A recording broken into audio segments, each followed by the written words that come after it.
দরবারে কালেমাতুল শুকরিয়া আদায় করছি আলহামদুলিল্লাহ যে আল্লাহ রাব্বুল আলামিনের অশেষ মেহেরবানিতে আগামী 12 ফেব্রুয়ারি ত্রয়োদশ জাতীয় সংসদ নির্বাচন অনুষ্ঠিত হতে যাচ্ছে।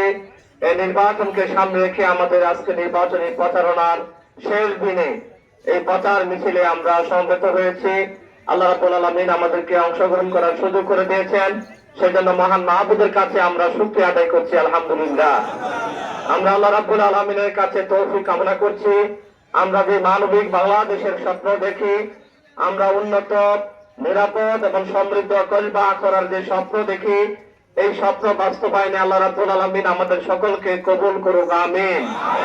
আমরা মহান মাহবুবের কাছে দোয়া করছি। আমরা আজকে যে জমিনে বসে আছি, এই জমিনে জন্মগ্রহণ করেছিলেন বাংলাদেশের পূর্ব পাকিস্তান জামাত ইসলামের সেক্রেটারি জেনারেল মরহুম আব্দুল খালেক। এই জমিনে শুয়ে আছেন এই বাংলার ময়দানে যারা ইসলাম প্রচার প্রসারে ভূমিকা রেখেছেন, হযরত শাহাদুল আলী আমনির সাথে যিনি এই জমিনে দাওয়াত সম্প্রসারণের জন্য সেই শুরুর ইয়ামেন থেকে তিনি চলে এসেছিলেন। আমি সৈয়দ আহমদ কল্লা শরীফকে আজকে স্মরণ করছি এবং মহান মাহবুবের কাছে তাদের জন্য দোয়া করছি। আল্লাহ রাব্বুল আলামিন তাদেরকে জান্নাতের সর্বোচ্চ আসনে আসীন করুক, আমিন। আমি ময়দানে যারা এই জমিনটাকে চাষাবাদ করার জন্য, জমিনকে গড়ে তোলার জন্য যারা ভূমিকা রেখেছেন, তাদেরকে আমি শ্রদ্ধা ভরে স্মরণ করছি এবং তাদের পরিবার পরিজনের প্রতি আমি সমবেদনা জানাই এবং আল্লাহর কাছে দোয়া করছি আল্লাহ তাদেরকে উত্তম জবাব দান করুক, আমিন। কারণ তারা মানবতার জন্য, সমাজের জন্য আজকে তারা দায়বদ্ধতা থেকে মূলত কাজ করেছেন, এই জন্য আল্লাহর কাছে আমরা দোয়া করছি, আমিন। প্রিয় ভাইয়েরা, আগামী 12 ফেব্রুয়ারি যে নির্বাচন অনুষ্ঠিত হতে যাচ্ছে, এই নির্বাচন হলো বাংলাদেশের রাজনীতির জন্য অধিক গুরুত্বপূর্ণ একটি নির্বাচন। 4.5 কোটি তরুণ ভোটার এই জীবনের ইতিহাসে তারা প্রথম ভোট প্রদান করবেন। বাংলাদেশের অসংখ্য বনি আদম 17 বছর নির্বাচনে অংশগ্রহণ করতে পারে নাই, তারা ওই নির্বাচনে অংশগ্রহণ করবে ইনশাআল্লাহ। এই বাংলাদেশের আমরা যে স্বপ্ন দেখি একটি নতুন বাংলাদেশ, আগামী নির্বাচন হবে নতুন বাংলাদেশ গড়ার একটি নির্বাচন। আগামী নির্বাচন হলো দেশের উন্নয়নের একটি নির্বাচন। আগামী নির্বাচন হলো একটা পরিবর্তনের নির্বাচন। আগামী নির্বাচন হলো মানবিক বাংলাদেশ গড়ার একটি নির্বাচন। আর এই নির্বাচনে বাংলাদেশ জামাত ইসলামের নেতৃত্বে 11 দলের নির্বাচন ঐক্য আপনাদের সামনে আহ্বান নিয়ে এসেছে। বিগত 54 বছর যারা দায়িত্ব পালন করেছে, তারা শাসক ছিল, তারা শাসন ব্যবস্থায় সেখানে সুন্দর ব্যবস্থাপনা তারা তৈরি করতে পারে নাই। শাসন ব্যবস্থায় রন্ধে রন্ধে দুর্নীতির কারণে আমাদের দেশের সামাজিক অবস্থা, আমাদের শাসন ব্যবস্থা পুরোপুরি ভেঙে পড়েছে। এমন কোন জায়গা নেই, এমন কোন অফিস নেই যেখানে দুর্নীতির ছোঁয়া নেই। আজকে 54 বছর দেশের মানুষের ভাগ্যের উন্নতি না হলেও এদেশের মানুষ আজকে নিরাপত্তার সাথে নিরাপদ বোধ করতে না পারলো, নিরাপত্তার সাথে সব কাজ করতে না পারলো, এদেশের মানুষের সমৃদ্ধি না আসলো, এদেশের কিছু মানুষের ভাগ্যে কিন্তু উন্নতি হয়েছে। তারা বেগম পাড়া বাড়ি করেছে, তারা মালয়েশিয়াতে সেকেন্ড হোম করেছে এবং তারা বাড়ি গাড়ির মালিক হয়ে আজকে বিশাল বিত্তভৈবের মালিক হয়েছে, কিন্তু আমাদের জনগণের কোনো উন্নতি হয় নাই। আজকে মূলত আগামী নির্বাচনটা হলো মানুষের মৌলিক অধিকার বাস্তবায়নের নির্বাচন। আগামী নির্বাচনটা হলো চাঁদাবাজ মুক্ত বাংলাদেশ গড়ার একটি নির্বাচন। আগামী নির্বাচনটা হলো সন্ত্রাস মাদক মুক্ত বাংলাদেশ গড়ার একটা নির্বাচন। আমি আখাউড়াবাসীর কাছে আহ্বান জানাতে চাই, বিগত 54 বছর আপনারা অনেক এমপিকে নির্বাচিত করেছিলেন। 30 বছর আওয়ামী লীগ শাসন করেছিল, 15 বছর বিএনপি শাসন করেছে, জাতীয় পার্টি 10 বছর শাসন করেছে। তাদের শাসন আমল আপনারা দেখেছেন। আজকে পরিবর্তনের মানুষের মধ্যে যে পরিবর্তনের আকাঙ্ক্ষা, প্রত্যেকে মানুষ চাচ্ছে একটা পরিবর্তন, প্রত্যেকটা মানুষ চাচ্ছে আজকে উন্নয়ন, প্রত্যেকটা মানুষ চাচ্ছে আজকে নিরাপদ বাংলাদেশ। আজকে আমাদের এই আকাঙ্ক্ষা বাস্তবায়ন করতে হলে পরিবর্তনের স্লোগান যারা আমাদের সামনে নিয়ে এসেছে, তাদের ছাড়া বিকল্প কি আমাদের কাছে আর আছে? আজকে সকল কিছুর বিকল্প হলো জামাত ইসলামী, সকল কিছুর বিকল্পের মার্কা হলো দাঁড়িপাল্লা। একমাত্র দাঁড়িপাল্লা এই সমাজকে পাল্টে দিতে পারে ইনশাআল্লাহ। আমি আখাউড়াবাসীর কাছে বিনয়ের সাথে বলবো, এই 54 বছর আপনারা যাদেরকে দিয়েছিলেন, যাদেরকে দেখেছেন, আজকে নতুন করে তাদেরকে দেখার আর কিছু নাই। আজকে তারা সেখানে সারা বাংলাদেশে যে জোয়ার তৈরি হয়েছে দাঁড়িপাল্লার পক্ষে, এই জোয়ারের ঢেউ লেগেছে আমাদের আখাউড়ার জনপদে জনপদে। আজকের এই ঢেউ লেগেছে কলবার জনপদে। আজকে আমি আপনাদেরকে বলবো, আমরা যদি পরিবর্তন চাই, আমরা যদি নতুন নেতৃত্ব চাই, আমরা যদি সেখানে সৎ যোগ্য দক্ষ দেশপ্রেমিক আল্লাহর নেতৃত্ব চাই, আগামী 12ই ফেব্রুয়ারি নির্বাচনে আমরা সবাই নির্বাচনের দিনে 7:30টার মধ্যে কেন্দ্রে চলে যাব এবং সেখানে দাঁড়িপাল্লায় মার্কা ভোট দেবো ইনশাআল্লাহ। আমি আপনাদেরকে প্রতিশ্রুতি দিচ্ছি, আমরা শাসক হব না, আমরা খাদেম হিসাবে, আপনাদের সেবক হিসাবে আপনাদের পাশে থাকবো ইনশাআল্লাহ। আল্লাহ রাব্বুল আলামিন যদি কবুল করেন, আল্লাহ রাব্বুল আলামিন যদি কবুল করেন, আপনারা যদি আমার পাশে থাকেন, আমি প্রতিশ্রুতি দিচ্ছি, আমরা এই কলবা আখড়াকে উন্নত, কলবা আখড়াকে নিরাপদ, কলবা আখড়াকে সমৃদ্ধ জনপদে আমরা পরিণত করবো ইনশাআল্লাহ। আমরা প্রত্যেকটা উন্নয়নের জন্য, উন্নয়নের পরিকল্পনা সাজানোর জন্য প্রত্যেকটা গ্রাম থেকে একজন করে গ্রাম প্রতিনিধি নিয়ে গ্রামের কোথায় কি আছে, কানে কি সমস্যা আছে, এগুলো আমরা খোঁজ খবর নিয়ে 3 মাস অন্তর অন্তর বৈঠক করে আমরা উন্নয়ন পরিকল্পনা সাজাবো। উন্নয়নের কার্যক্রম আপনাদের সাথে পরামর্শ করে আমরা করবো ইনশাআল্লাহ। আমরা জবাবদিহিতা নিশ্চিত করার জন্য, দুর্নীতিমুক্ত কলবা আখড়া গড়ে তোলার জন্য আমরা 6 মাস অন্তর সরকারের পক্ষ থেকে যে অনুদানগুলো আসবে, অনুদানের আয় ব্যয়ের বিস্তারিত হিসাব আপনাদের সামনে আমরা পেশ করবো ইনশাআল্লাহ। আমরা পরিবর্তনের বাংলাদেশে আমরা কলবা আখড়াকে পরিবর্তন করে দেবো ইনশাআল্লাহ। আজকে শ্রমিক ভাইদের উদ্দেশ্যে বলবো, শ্রমিক ভাইরা, আজকে আমরা দেখছি আজকে সিএনজি অটো শ্রমিকদের কাছ থেকে সেখানে 30 টাকা 20 টাকা করে একটা চাঁদা নেওয়া হয়। এটা জুলুম। এই জুলুম আমরা নির্বাচিত হতে পারলে আমরা পরের দিন থেকে জুলুমটা বন্ধ করে দেব। কারণ আজকে হাট বাজার থেকে শুরু করে খাল বিল থেকে সেখানে ইজারা দিয়ে যে টাকা আসার কথা, সেই টাকা দিয়ে রাজস্ব আয় হবে, সেই টাকা ব্যয় করা হবে এলাকার উন্নয়নে, কিন্তু সেদিকে নজর না দিয়ে সেখানে দুর্নীতি করে সেখানে 10 লক্ষ টাকার ইজারা 5 লক্ষ টাকা দেওয়া হয়, অথচ শ্রমিকদের পেটে লাফি দিয়ে আজকে 20 টাকা 30 টাকা নিয়ে আজকে শ্রমিকদের উপর যে জুলুম করা হয়, এই জুলুম আমরা বন্ধ করবো ইনশাআল্লাহ।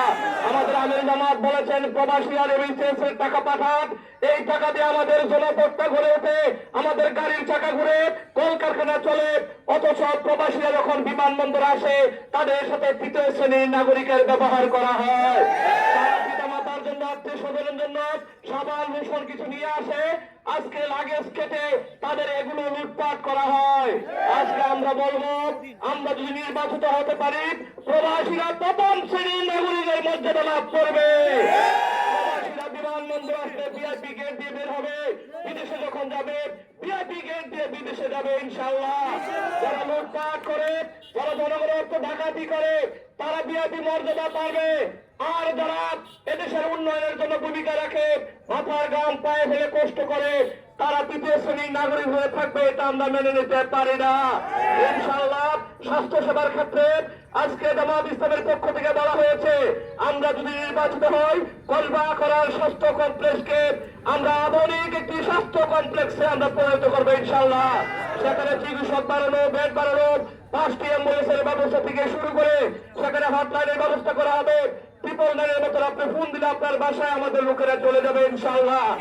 আমরা স্বাস্থ্য সেবাকে প্রত্যেকটা মানুষের দ্বার ঘোড়ায় পৌঁছে দেব। তরুণ যুবকদের জন্য আমাদের মেসেজ হলো, তরুণদের হাত থেকে আমরা কর্মের হাতে পরিণত করবো ইনশাআল্লাহ। একটা দল তরুণদেরকে বেকার ভাতা দেওয়া কথা বলে তাদের সাথে তামাশা করছে। আমরা তরুণদেরকে রাষ্ট্রের মুখোমুখি করবো না, তরুণদেরকে আমরা যোগ্য নাগরিক হিসেবে গড়ে তুলব। আমরা কর্মমুখী শিক্ষা দেব, তরুণরা যোগ্য নাগরিক হবে, লেখাপড়া শেষ করে এক হাতে তার সার্টিফিকেট থাকবে, আর এক হাতে তার চাকরি নিয়োগপত্র থাকবে ইনশাআল্লাহ। সর্বোপরি আমি আজকের এই কথাটা বলতে চাই, এই বিগত সময়ে তরুণদেরকে চাকরি দেওয়ার নামে যারা টাকা আদায় করেছে তাদেরকে এবার নির্বাচনে নির্বাচিত করার কি সুযোগ আছে? যারা আজকে 5 আগস্টের পরে চাঁদাবাজির কারণে আমরা মনে করেছিলাম চাঁদাবাজ মুক্ত, সন্ত্রাস মুক্ত, মাদক মুক্ত আমরা একটা কলবা আখড়া পাবো। আমরা লক্ষ্য করেছি 5 আগস্টের আগে যারা দায়িত্বটা পালন করত, 5 আগস্টের পর আরেকটি দল এই দায়িত্বটা পালন শুরু করেছে। আজকে আমরা বলবো, আজকে নতুন বাংলাদেশের যে স্বপ্ন দেখছি, আমরা যদি নতুন বাংলাদেশ চাই, আমরা যদি আমাদের এই এলাকাটাকে ভালোভাবে করে তুলতে চাই, আমাদের স্বপ্নের যদি বাস্তবায়ন চাই, আমি আপনাদের কাছে বিনয়ের সাথে বলবো, আপনারা আমাদেরকে দায়িত্ব দেন। ইনশাআল্লাহ আমরা কসবা এবং আখাউড়াকে দুর্নীতি, সন্ত্রাস, মাদক এবং চাঁদাবাজ মুক্ত করে তুলবো ইনশাআল্লাহ। সম্মানিত ভাইরা, আপনাদের কাছে আমি খাস করে দোয়া চাই। আমরা মূলত সেবা করার জন্য এসেছি, আমরা খেদমত করার জন্য এসেছি, আমরা শাসক হতে আসি নাই।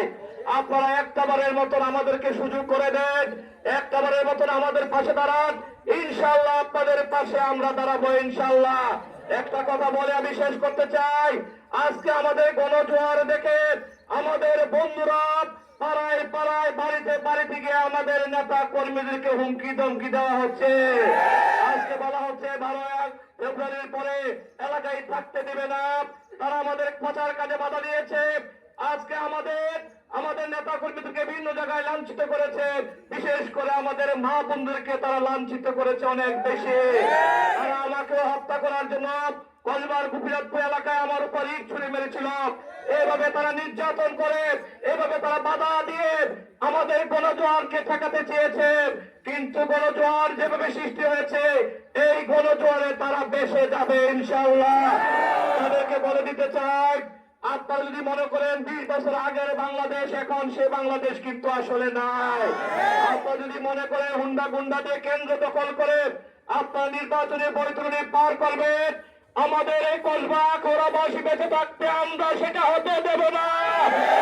আমরা জীবন দিয়ে হলে তা প্রতিহত করব। আমি আপনাদের কাছে জানতে চাই, যদি আমাদেরকে কেন্দ্র পাহারা দিতে হয়, কেন্দ্র যদি 2-3 দিনও থাকতে হয়, আপনারা কি থাকতে রাজি আছেন? আজকের পর থেকে এখন থেকে গিয়ে প্রত্যেকটা বাড়িতে বাড়িতে যাবেন, বিজয়ের সাথে সবার সাথে কথা বলবেন, যারা বাধা সৃষ্টি করবে সাহসের সাথে তাদেরকে মোকাবেলা করবেন এবং আমাদের ভোটারদেরকে সাহস যোগাবেন যে এবারে ভোটটা আমাদেরকে দেয়া লাগবে, এবারের ভোটটা পরিবর্তনের পক্ষে দেয়া লাগবে, এবারের ভোটটা সংস্কারের পক্ষে দেয়া লাগবে, এবারের ভোটটা উন্নয়নের পক্ষে দেওয়া লাগবে। সেজন্য আমাদেরকে 2টা ভোট দিতে হবে। গণভোটে আমরা কোথায় ভোট দেবো ভাই? আমরা গণভোটে আমরা হা ভোট দেবো। গণভোটে যদি আমরা হা ভোট দেই, তাহলে পরিবারতন্ত্র থেকে দেশটা বেঁচে যাবে। গণভোটে যদি আমরা হা ভোট দেই, তাহলে দেশের দীর্ঘদিনের সাংবিধানিক যে জটিলতা আছে, জটিলতা দূর করে সাংবিধানিক সংস্কার হবে।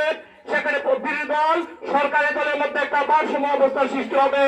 স্পিকার হবে সরকারি দল থেকে, বিরোধী দল থেকে হবে ডেপুটি স্পিকার। এখন আমাদের আইনের শাসন তখন কায়েম হবে। আমাদের জুলাই সনদ বাস্তবায়নের মধ্য দিয়ে এই দেশটা একটা সমৃদ্ধ দেশে পরিণত হবে ইনশাআল্লাহ। আর আমরা আরেকটা ভোট দেবো, আমরা কোথায় ভোটটা দেবো ভাই? আরেকটা ভোট দেবো আমরা দাঁড়িপাল্লা। একটা দল আজকে বলছে আরেকটা বার তাদেরকে সুযোগ দেওয়ার জন্য, আমরা আরেকটা বার সুযোগ দিতে চাই না। 2001 থেকে 5 সালে আপনাকে আমরা দিয়েছিলাম, আপনার নামে 10% অভিযোগ কেন আসলো? এই অভিযোগের জবাব আপনাকে দিতে হবে। আপনাকে সেখানে আমাদের খুলনা পাথরের বিশাল জায়গাটা, সেখানে উন্নয়নের জন্য যে অর্থ বরাদ্দ হয়েছিল, তখনকার আপনার পিএস অর্থ লুটপাটের সাথে জড়িত। কসবা পৌরসভার যে পুরো মার্কেট হয়েছিল, ওই পুরো মার্কেটের দুর্নীতির সাথে সেখানে আপনার জড়িত ছিল। আমাদের চারগাছ থেকে শুরু করে খুলনা আমাদের 3 লাখ পর্যন্ত যে রাস্তাটা, এভাবে সকল জায়গায় যে দুর্নীতি কাজগুলো হয়েছে, দুর্নীতিগুলো হয়েছে, এই দুর্নীতির জবাব এই মানুষের কাছে আপনাদেরকে দিতে হবে। আমরা নতুন বাংলাদেশে আর কোন দুর্নীতিবাজকে আমরা চাই না।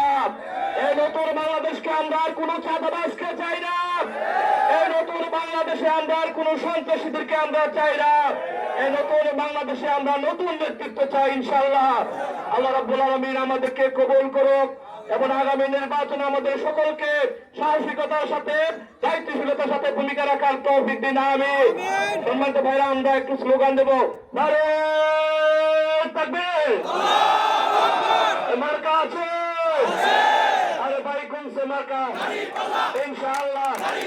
আরে তারিখে ইনশাআল্লাহ আখাউড়াতে, কসবাতে সবাই বলে, জমিকে বলে, কৃষক বলে, সবাই বলে আল্লাহ আল্লাহ, যাবে আল্লাহ ইনশাআল্লাহ। পাল্লা পাল্লা, ছাত্র বলে, যুবক বলে, মায়ে বলে, বোন বলে, জোরে বলে ইনশাআল্লাহ দাঁড়িয়ে পাল্লা